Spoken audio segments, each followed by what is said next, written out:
¿Sabían que en este preciso momento, si la música de fondo de sus vidas cambiara repentinamente a un ritmo acelerado y, digamos, muy percusivo, sus corazones intentarían imitar ese compás? Literalmente. Y de manera completamente biológica, además. Es una locura.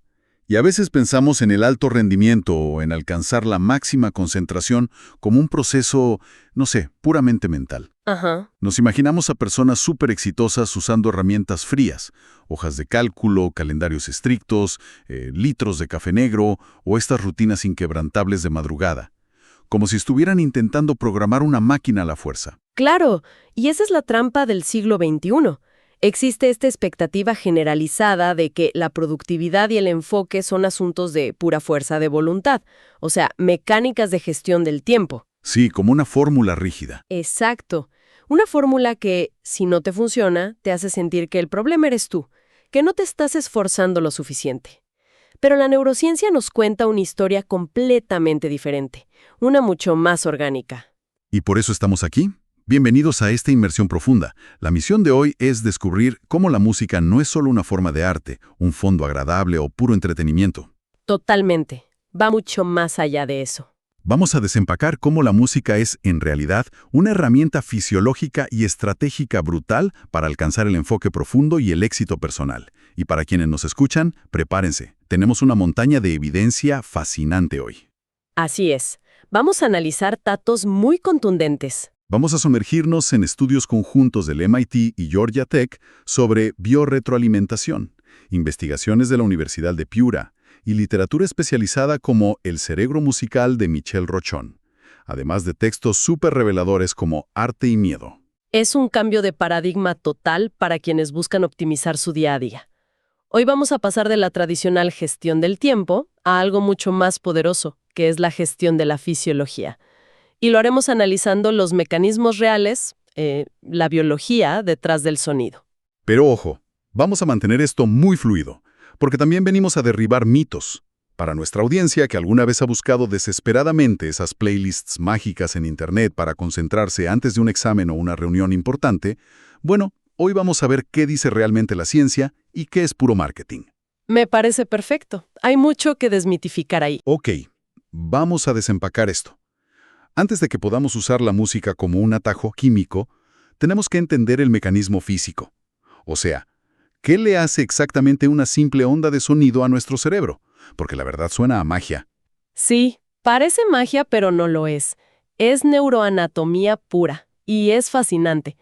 Cuando escuchamos música, lo que realmente está pasando es que ondas de aire vibrante golpean nuestros tímpanos. Ok, vibraciones físicas. Exacto. Esa vibración mecánica se traduce en señales eléctricas. Pero aquí es donde la música se diferencia de escuchar, digamos, el motor de un auto o el viento. Según los datos que realizamos de la Universidad de Piura y el trabajo de Michel Rochon, la música estimula más áreas del cerebro simultáneamente que cualquier otro estímulo conocido en la naturaleza. Un momento. A ver, ¿más que una película llena de explosiones o algo así visualmente intenso? Sí, más que eso. Más que una conversación compleja con otra persona. Totalmente. Y la razón del por qué es increíble. Si conectamos esto con el panorama general, el cerebro no tiene un solo centro musical. No hay un único interruptor. Ah, no está centralizado. No. El sonido entra por la corteza auditiva, claro. Pero de ahí se desborda. Hace unos cortocircuitos productivos impresionantes con otras áreas.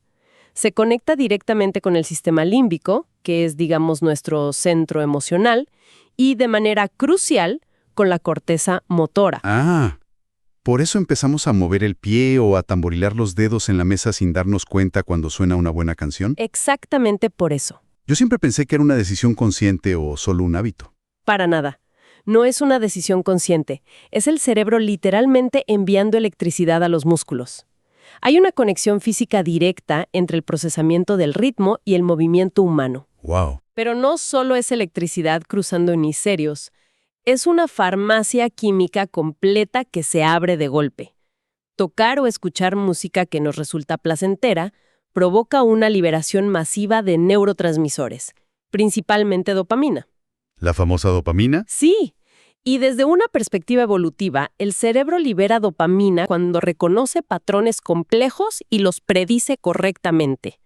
Es el sistema de recompensa diciendo, buen trabajo, descifraste el ritmo. O sea, la dopamina no solo nos hace sentir bien, es la molécula de la motivación, de empujarnos a hacer cosas. Exacto, es combustible. Y también tenemos la serotonina, regulando el estado de ánimo, ¿verdad? Entonces, ¿podemos ver a la música como una especie de farmacia interna o un panel de control que podemos hackear a voluntad para regular nuestras hormonas? Esa es la analogía perfecta. Es un panel de control, porque altera el sistema nervioso autónomo de forma medible. No es algo subjetivo.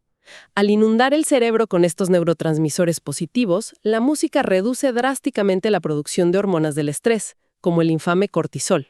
Claro, el cortisol que nos tiene siempre tensos. Así es. De hecho, hay estudios clínicos documentados en nuestras fuentes donde la música funciona como un analgésico natural. Para el dolor físico. Sí, para el dolor físico real. ¿Por qué? Porque la vía neural del dolor y la vía neural del placer musical compiten por la misma atención en el cerebro. Así que la música literalmente bloquea la percepción del dolor. Y esto no es solo un subidón temporal, ¿cierto?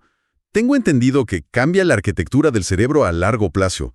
Uno de los estudios que revisamos, el de la Universidad de Helsinki, me dejó pensando muchísimo. Ese estudio es fenomenal. Sí, demostraron que la práctica regular de tocar un instrumento musical en realidad aumenta la densidad de la materia gris. Así es, específicamente en áreas críticas para la memoria, la atención y la coordinación motora. Pero ¿cómo construir músculo yendo al gimnasio? Es exactamente lo mismo. La razón biológica es que tocar un instrumento exige una carga de procesamiento en tiempo real absurdamente alta. Tienes que leer símbolos visuales en una partitura, traducirlos a movimientos micromotores en tus dedos, escuchar el resultado auditivo para ver si afinaste y ajustar tu ritmo en fracciones de segundo. ¿Es muchísimo estrés cognitivo? Exacto. Y el cerebro, al ser un músculo plástico, responde a este estrés construyendo más conexiones neuronales. Se vuelve físicamente más denso y eficiente. Ok. Entonces mi cerebro está inundado de dopamina, mis conexiones neuronales están a tope. Me siento genial. Pero a ver, sentirse genial no significa automáticamente que uno esté listo para correr un maratón, o por el contrario, para sentarse quieto a terminar un reporte financiero larguísimo. Claro, son estados de energía opuestos. Exacto. ¿Cómo dirigimos toda esa reacción química hacia la energía pura? Digamos que quienes nos escuchan tienen un desafío importantísimo en 10 minutos. Una presentación, una competencia. ¿Cómo usamos este panel de control para la activación? Aquí entran en juego los componentes estructurales del sonido. Los datos muestran que la música con tempos rápidos, y estamos hablando de 100 a 140 bits por minuto o más, Un ritmo bastante movido. muy movido, tempos rápidos, dinámicas que cambian repentinamente y el uso de acordes mayores. Todo eso genera un estado fisiológico de alta activación, lo que en inglés llaman arousal. Arousal, ¿ok? Evolutivamente, los sonidos fuertes y rápidos señalizan urgencia, exigen acción de nuestra parte. El cerebro primitivo percibe ese tempo acelerado y le dice a las glándulas suprarrenales que liberen adrenalina, preparando el cuerpo para la acción competitiva o la huida. Hay un estudio sobre la modulación del estado de ánimo en nuestras fuentes publicado en la revista interdisciplinaria, que ilustra esto a la perfección. Sí, el de la valencia afectiva. Ese mero. Los investigadores tomaron a un grupo de jóvenes y los sometieron a un simulador de un pésimo día. Básicamente les mostraron imágenes diseñadas específicamente para causarles tristeza, ansiedad o frustración profunda. Los hundieron anímicamente a propósito. Que es un diseño experimental clásico para inducir lo que llamamos valencia afectiva negativa. Tal cual. Y luego los dividieron. A la mitad de ellos los dejaron escuchando ruido blanco. A la otra mitad les pusieron una pieza musical altamente activante, específicamente una canción orquestal llamada Leafman del compositor de cine Danny Elfman. Una pieza súper intensa. Intensísima. Y el resultado, los que escucharon la pieza de Elfman mostraron una reducción masiva, inmediata y medible en sus niveles de tristeza y ansiedad. O sea, la música los sacó del fondo del pozo emocional casi instantáneamente. Y lo fascinante aquí es el por qué funcionó tan bien. No es magia, de nuevo, es la instrumentación. Las composiciones como esa utilizan metales punzantes, crescendos orquestales súper marcados y una percusión implacable. Trompetas, tambores fuertes. Todo eso. Y estos elementos fuerzan al sistema activador reticular del cerebro, que es la parte encargada de nuestra alerta, a prestar atención al entorno inmediato. Entonces, saca a la persona del bucle interno de pensamientos rumiantes y tristes, obliga a la fisiología a despertar. Ok, y aquí es donde se pone realmente interesante. Porque todos hemos visto esos anuncios en Internet, cursos, videos o audiolibros que prometen, no sé, frecuencia solfegio a 432 Hz para la máxima productividad. Uy, sí. O los famosos tonos binaurales mágicos para el éxito. Exacto. Nos intentan vender la idea de una playlist universal, como una talla única que supuestamente hackea la mente de cualquier ser humano por igual. Pero a ver, si a mí me ponen música electrónica pesada a 130 bits por minuto, por más que la ciencia diga que genera alta activación y energía, la verdad es que me va a dar dolor de cabeza. Claro. Me va a estresar horriblemente en lugar de motivarme. Entonces, ¿no es la idea de la playlist perfecta una mentira comercial? La playlist perfecta no es más bien como un traje a la medida, no talla única, ¿cierto? Es una excelente observación. Y la respuesta corta es sí. La idea de una frecuencia mágica universal es pseudociencia comercial. Nuestra inmersión en la literatura científica lo desmiente categóricamente. Me alegra escuchar eso. De hecho, en una revisión exhaustiva sobre sistemas de biosensores para el manejo del estrés, los investigadores analizaron un estudio interesantísimo con adultos mayores en España. Usaron sensores de actividad electrodérmica. Que, para no perder a nadie, la actividad electrodérmica es básicamente medir a nivel microscópico cuánto sudan nuestras glándulas a través de los poros cuando el sistema nervioso está excitado o estresado, ¿cierto? Los investigadores probaron decenas de géneros musicales diferentes con este grupo demográfico, buscando qué ritmo generaba la mayor activación fisiológica. ¿Y qué encontraron? Adivina qué estímulo barrió con los demás. Alcanzó una precisión de clasificación de activación emocional superior al 80%. No sé, ¿música clásica? El flamenco y el folclore español. Claro, porque para ellos eso significa algo. Ahí diste en el clavo. Significado. Si conectamos esto con el panorama general, si le pones ese mismo flamenco a una persona en Tokio o en Islandia que jamás ha estado expuesta a esa cultura, su respuesta fisiológica no será de activación enérgica. Será de confusión, me imagino. Probablemente de confusión o indiferencia total. La música no es solo un fenómeno acústico frío. El cerebro filtra el sonido a través del anclaje cultural y la memoria personal. Si odias el heavy metal, tu cerebro lo procesará como una amenaza auditiva, liberando cortisol, no dopamina. Así que sí, la playlist perfecta es siempre un traje a la medida. Me encanta eso. El mito de la frecuencia mágica universal queda oficialmente desmentido en este espacio. Ahora cambiemos de marcha. Ya sabemos cómo subir la energía y activarnos para salir al ruedo o enfrentar un reto. Ajá. Sin embargo, el alto rendimiento no siempre requiere estar saltando o con la adrenalina a tope. A veces, el éxito personal exige lo opuesto. Sentarse frente a un problema súper complejo, aislarse del mundo y entrar en un estado de concentración profunda. El famoso estado de flujo. Ese mismo. Y aquí es donde nuestras fuentes nos llevan de la música tradicional a un territorio que parece sacado de una película de ciencia ficción. La biorretroalimentación o biofeedback. Es que cuando hablamos de foco profundo, continuo, la fisiología nos exige bajar las revoluciones. La literatura científica indica que el punto dulce se encuentra en la música instrumental con tempos lentos, típicamente entre 60 y 80 bits por minuto. Espera, pausa ahí. ¿Por qué específicamente instrumental? Muchas personas juran y perjuran que pueden trabajar o estudiar mientras escuchan a sus cantantes favoritos a todo volumen. Bueno, pueden creer que lo hacen bien, pero su rendimiento cognitivo está pagando un impuesto invisible. El cerebro humano evolucionó durante millones de años para priorizar el lenguaje humano por encima de cualquier otro sonido en la naturaleza. Claro, supervivencia básica. Exacto.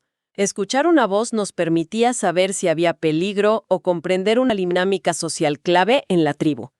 Así que cuando hay letras en una canción, los centros de procesamiento del lenguaje en el cerebro se encienden obligatoriamente para descifrar qué dice el cantante. Aunque no quieras prestarle atención. Aunque jures que lo estás ignorando. Eso roba ancho de banda cognitivo de la tarea principal que tienes enfrente. Es como tener varias pestañas del navegador abiertas consumiendo la memoria RAM de tu computadora. Esa es la metáfora perfecta. Por eso la música instrumental limpia ese proceso, te deja toda la memoria RAM libre. Pero hablemos de cómo llevamos esto al extremo con el estudio conjunto del MIT y Georgia Tech, porque esto me voló la cabeza. Es un estudio brillante. Estos investigadores no solo usaron música instrumental lenta, crearon un sistema interactivo que escuchaba al cuerpo humano. Le pusieron a los participantes unos sensores llamados Zephyr Bioharness. Son unas bandas torácicas que miden el ritmo cardíaco y el patrón de respiración en tiempo real. Y el diseño de ese experimento es una obra maestra de la ingeniería biomédica. Lo que hicieron fue crear un sistema generativo. O sea, en lugar de reproducir un archivo MP3 estático de una canción que ya existe, el sistema componía música ambiental en tiempo real. Iba creando la canción sobre la marcha. Exacto, modulando la amplitud, el volumen y los sintetizadores para sincronizarse matemáticamente con la respiración del usuario. Probaron 3 configuraciones distintas en el estudio, pero la que realmente rompió los esquemas fue un diseño que llamaron tempo personalizado. Así es. El algoritmo del MIT calculaba el ritmo respiratorio normal de la persona sentada frente a la computadora y dinámicamente ajustaba la música generada para que fuera exactamente un 25% más lenta que su respiración natural. O sea, la música latía al 75% del ritmo base del individuo. Tal cual. Y lo más loco es que a los participantes se les dijo que la música era solo entretenimiento de fondo mientras hacían tareas mentales súper difíciles. Ni siquiera sabían de qué trataba el experimento. Y los resultados son asombrosos.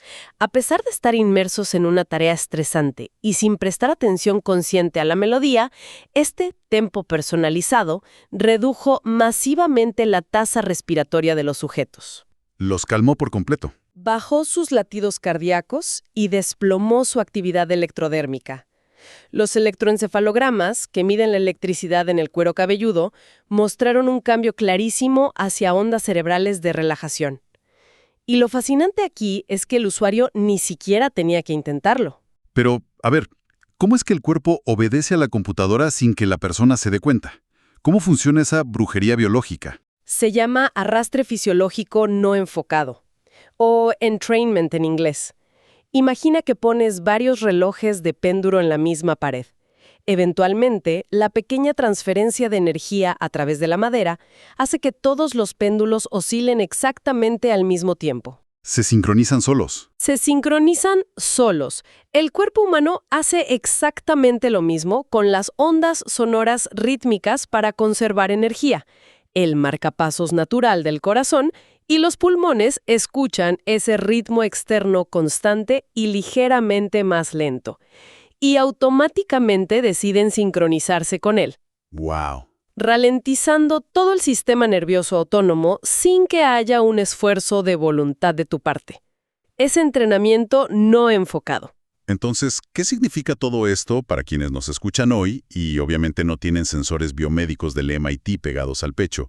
¿Cómo aplican esto en su vida diaria mañana en la oficina? La aplicación práctica es buscar playlists instrumentales que promedien esos 60 a 70 bits por minuto. Y antes de empezar una tarea de alta concentración, te tomas un par de minutos para respirar conscientemente, sincronizando tus exhalaciones con el golpe de percusión principal de esa música lenta. Haciendo el arrastre de forma manual, digamos. Exacto, un arrastre manual. Una vez que el cuerpo adopta ese ritmo después de un par de minutos, puedes soltar el control de la respiración. Tu fisiología se mantendrá anclada en esa calma productiva de forma automática. Es un truco increíble y súper aplicable. Pero esto me lleva a preguntarme algo, un poco futurista. Si la tecnología ya está haciendo esto en laboratorios cerrados, ¿estamos a un paso de que nuestros audífonos o nuestros relojes inteligentes detecten que nos estamos estresando al leer un correo electrónico y automáticamente cambien la canción en tiempo real para obligarnos a concentrarnos? Es que esa tecnología no es ciencia ficción lejana. Ya está aquí. De hecho, se usa algo llamado fotopletismografía. A ver, frena un segundo. ¿Foto qué? Fotopletismografía. Ok, suena complejo. Es más común de lo que crees. Es ese sensor de luz verde que parpadea debajo de tu reloj inteligente. Utiliza luz para medir los cambios de volumen de sangre en tus capilares con cada latido. Y esos datos ya están alimentando algoritmos experimentales para seleccionar pistas musicales en fracciones de segundo para regularte. ¿Un DJ fisiológico integrado en la muñeca? Tal cual. Pero claro, esto nos empuja inevitablemente a la última pieza del rompecabezas, a la sección final de nuestra investigación de hoy. Porque si reducimos todo a algoritmos, latidos por minuto y sensores biométricos, corremos el riesgo de olvidar el factor más humano de todos. El anclaje emocional. Exactamente. Lo que realmente consolida el impacto de la música en nuestro éxito personal a largo plazo es la psicología pura. ¿Cómo asociamos esa música a nosotros mismos? Y este es el puente fundamental donde la fisiología cruda se encuentra con la psicología del éxito. Las fuentes que revisamos sobre la teoría cognitiva de la emoción musical sugieren que nuestras reacciones están fuertemente dictadas por las experiencias previas y el contexto. Un patrón de ondas cerebrales no significa nada si no entiendes la historia de la persona. Y esto se conecta profundamente con la educación emocional para artistas y creadores, como vimos en textos como Arte y Miedo. Claro, el mensaje de esa literatura es contundente. Si no tienes autoconocimiento, ninguna inteligencia artificial te va a salvar de ti mismo. Pero la ciencia está intentando empujar ese límite de todos modos, con algo llamado interfaces afectivas cerebro-computadora, o ABCMI por sus siglas en inglés. Y aquí, de nuevo, nos topamos con un muro de terminología muy densa en las fuentes. Hablan de usar inteligencia artificial, específicamente redes neuronales y máquinas de vectores de soporte. Sí, suena muy técnico. Y dicen que usan esto para leer ondas cerebrales alfa, beta y teta. ¿Qué significa todo esto en español simple para el resto de los mortales? A ver, vamos a desmitificarlo. Tu cerebro produce diferentes tipos de electricidad dependiendo de lo que estés haciendo. Las ondas beta ocurren cuando estás muy alerta, resolviendo problemas, pero también cuando estás estresado o ansioso. Como navegar en el tráfico a la hora pico. Perfecta analogía. Luego están las ondas alfa. Esas aparecen cuando estás relajado pero enfocado, como conduciendo en una autopista despejada en un día soleado. Y las ondas teta están asociadas a estados de meditación profunda o creatividad superfluida. ¿Y qué papel juegan ahí las redes neuronales y esas máquinas de vectores? Piensa en esos sistemas de inteligencia artificial como bibliotecarios extremadamente observadores. Estos algoritmos reconocen patrones microscópicos, aprenden exactamente cómo se ve la electricidad de tu cerebro cuando estás frustrado frente a cómo se ve cuando estás en la zona, en ese estado de flujo ideal. Ok, los algoritmos te mapean. Sí. Y lo que hacen estas interfaces ABCMI es leer que, digamos, estás atascado en el estrés de las ondas beta y en tiempo real sintetizan melodías nuevas, matemáticamente diseñadas, para empujar sutilmente tus ondas hacia el estado alfa. Te guían sonoramente fuera del estrés hacia la calma. Y sin usar canciones pregrabadas, sino creando la música ahí mismo. Es fascinante, pero aquí es donde tengo que hacer de abogado del diablo un momento. Adelante. Esto plantea una pregunta crucial. Si la máquina hace todo el trabajo pesado de regularnos emocionalmente, ¿dónde quedamos nosotros? Las lecturas que analizamos sobre inteligencia emocional y filosofía para creadores enfatizan que conocer, enfrentar y transitar nuestras propias reacciones emocionales es vital para la resiliencia y el éxito genuino. Y esto plantea una pregunta importante en el debate filosófico central de esta tecnología. Como recomiendan los libros de filosofía para músicos, la tecnología puede medir tu estrés con precisión milimétrica, claro. Pero el individuo es quien da el significado. El individuo es el que siente. Exacto. Tú eres quien debe usar esos anclajes sonoros de forma consciente para tu propia disciplina. Por ejemplo, usar deliberadamente esa canción específica que sonaba cuando lograste tu mayor triunfo profesional. Para detonar ese mismo estado de confianza hoy en el presente. Precisamente. Un algoritmo no conoce tu historia, solo conoce tu pulso. El anclaje emocional es tuyo. Es la síntesis perfecta. La neurociencia nos da el mapa, nos muestra cómo el sonido se vuelve química, pero la disciplina personal y nuestras asociaciones psicológicas son el vehículo. Entender que la música no es un simple adorno de fondo, sino un gatillo mental poderosísimo que nosotros mismos podemos y debemos calibrar. Es una herramienta que amplifica nuestra intencionalidad, no un reemplazo para ella. Esa es la clave. ¡Qué tremendo viaje hemos dado hoy! Vamos a recapitular esto ágilmente para que nuestra audiencia se lleve lo más valioso. Hemos desempacado que la música es, en esencia, un atajo químico, una llave maestra biológica. Así es. Inunda nuestro cerebro de dopamina, reduce el cortisol y activa redes neuronales complejas. Si necesitamos salir a comernos el mundo y enfrentar un reto con alta energía, buscamos tempos rápidos de más de 100 bits por minuto. Pero recordando siempre que el mito de las playlists universales es falso. Falsísimo.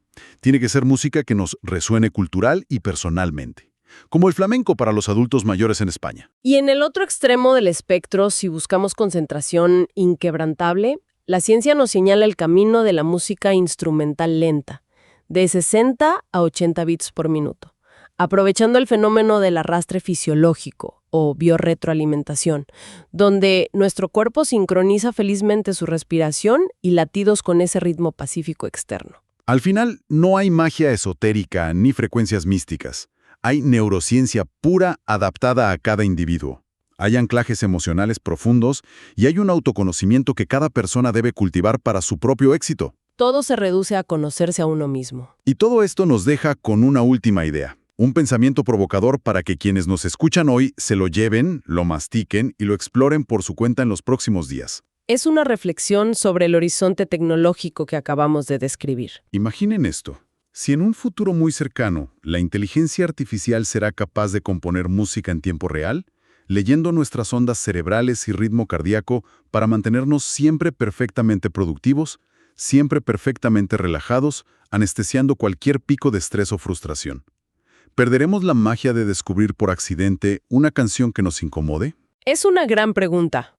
¿Qué pasa con esa melodía extraña que nos reta, que nos hace sentir una melancolía compleja o una furia que no sabíamos que teníamos, y que en última instancia nos hace más humanos y cataliza nuestro crecimiento?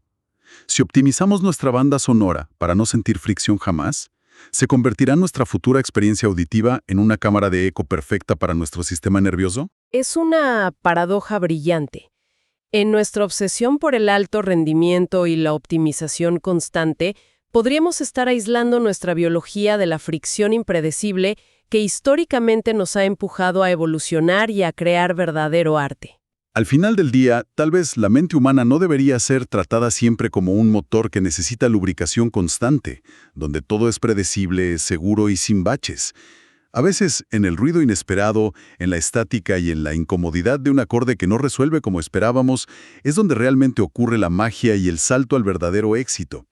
Muchísimas gracias a toda nuestra audiencia por acompañarnos en esta inmersión profunda. Ha sido fascinante. Gracias a todos por escuchar. Nos escuchamos en la próxima. Hasta luego.